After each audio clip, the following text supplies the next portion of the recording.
10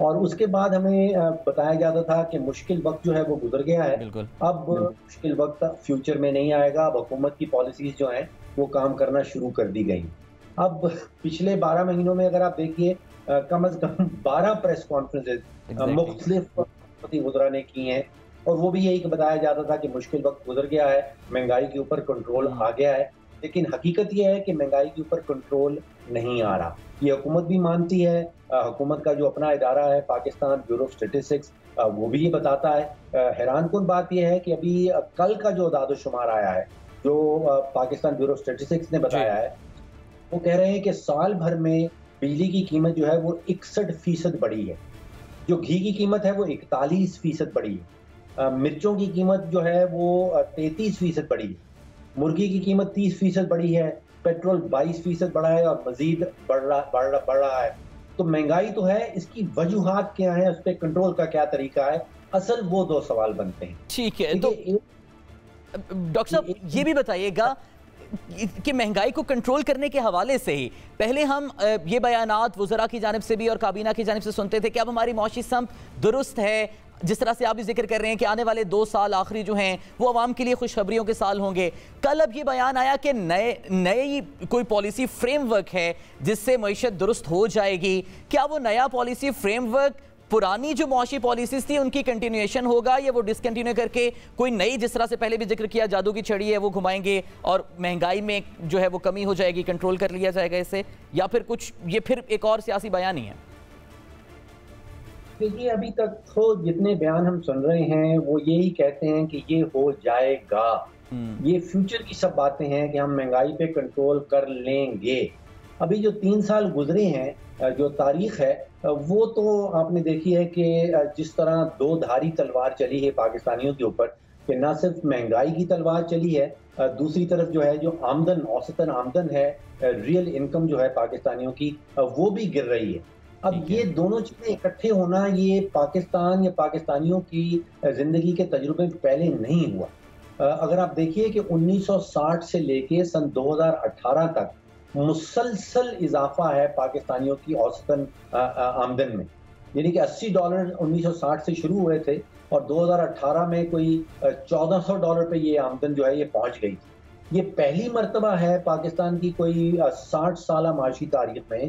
کہ آمدن بھی گر رہی ہے اور ساتھ ہی ساتھ جو مہنگائی ہے وہ بھی بڑھتی چلی جا رہی ہے۔ اب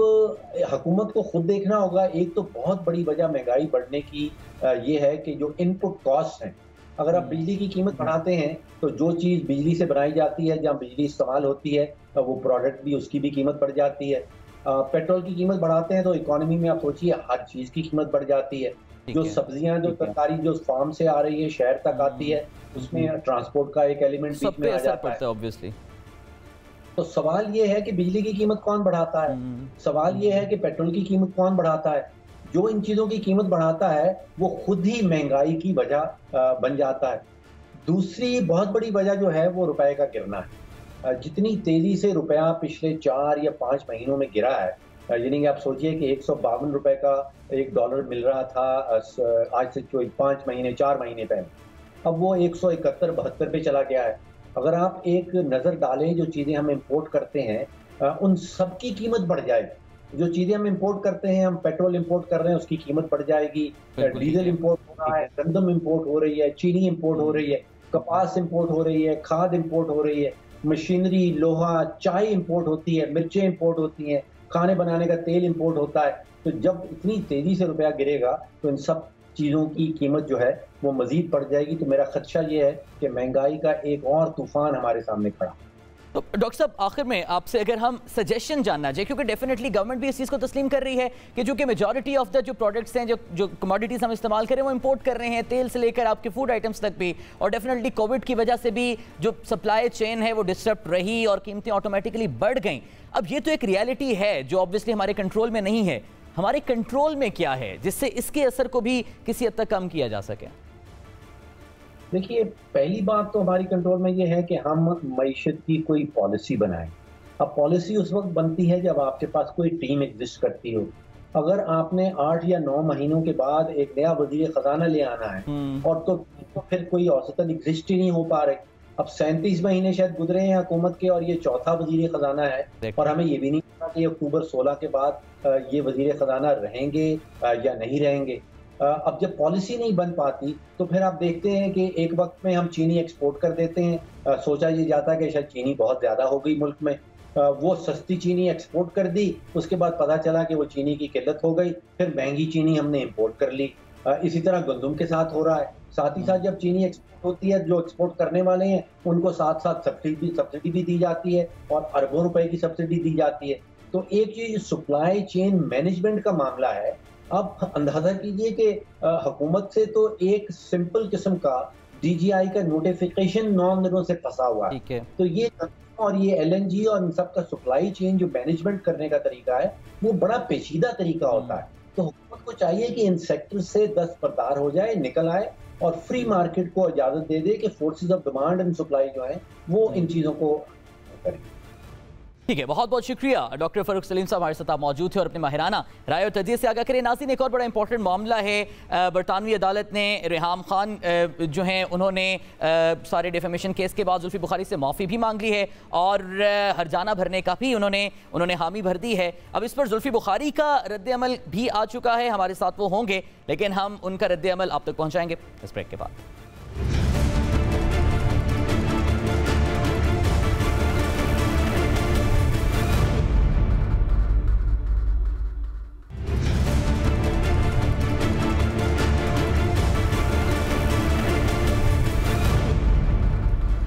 ویلکم بیک ٹو دا شو ناظرین۔ 2019 میں وزیراعظم پاکستان عمران خان کی سابقہ اہلیہ ریحام خان نے زلفی بخاری پر یہ الزامات لگائے تھے کہ مبینہ طور پر انہوں نے وزیراعظم کے ساتھ مل کر، وزیراعظم کو بھی انہوں نے ساتھ ان الزامات کی زد میں لیا تھا، پی آئی اے کا اون ایسٹ روزویلٹ ہوٹل کی فروخت کے حوالے سے اور کرپشن اور نیپوٹزم کے چارجز بھی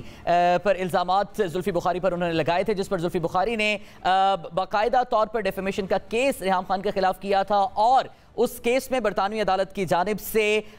زلفی بخاری کا جو کلیم تھا ڈیفیمیشن کا اس کو صحیح ثابت کیا گیا، جس پر ریحام خان نے زلفی بخاری سے معذرت بھی کی اور ہرجانہ بھرنے کی حامی بھی کر دی ہے۔ زلفی بخاری صاحب ہمارے ساتھ موجود ہیں، بہت بہت شکریہ سید ذوالفقار حسین بخاری صاحب ہمیں آپ نے وقت دیا۔ سر یہ بتائیے گا کہ ریحام خان نے آپ پر غلط اور جھوٹے الزامات لگانے پر باقاعدہ معافی مانگ لی ہے، ہرجانہ ادا کرنے کی حامی بھی بھر دی ہے۔ اب معافی نامے میں ریحام خان نے کہا ہے کہ زلفی بخاری پر عمران خان کے ساتھ مل کر نیو یارک کا روزویلٹ ہوٹل کم قیمت پر خریدنے کا الزام جھوٹا تھا اور کورونا وبا کی روک تھام میں نااہلی اور منی لانڈرنگ کا الزام بھی غلط تسلیم کر کے تمام الزامات واپس لے کر غیر مشروط معافی مانگ لی ہے۔ کیا آپ نے یہ معافی دلی طور پر قبول کر لی ہے؟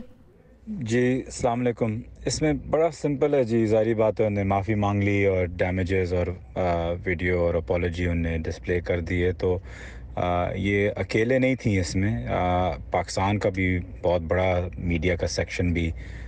یہی چیزیں بول رہا تھا، لیکن فرق یہ تھا کہ ان نے بار بولا تھا،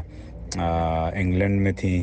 تو وہاں کیونکہ ہمیں پتہ تھا کہ انصاف ملے گا اگر جھوٹ ہے، اگر نہیں ملے گا اگر سچ ہے، لیکن کئی ایسے سینئر آپ کے سو کال انویسٹیگیٹو جرنلسٹ نے بھی یہی الزام لگایا، اور انفارچونیٹ ہے کہ ہمیں پاکستان میں اس طریقے سے اتنا سوئفٹ انصاف جہاں تک میڈیا کے حوالے سے اور ڈیفیمیشن کے حوالے سے وہ نہیں ملتا۔ اب نے معافی مانگ لی ہے، ڈیمیجز ہو گئے ہیں، کیس ختم ہو گیا ہے، تو it's time to move on, اس پہ زیادہ میں نے پونڈر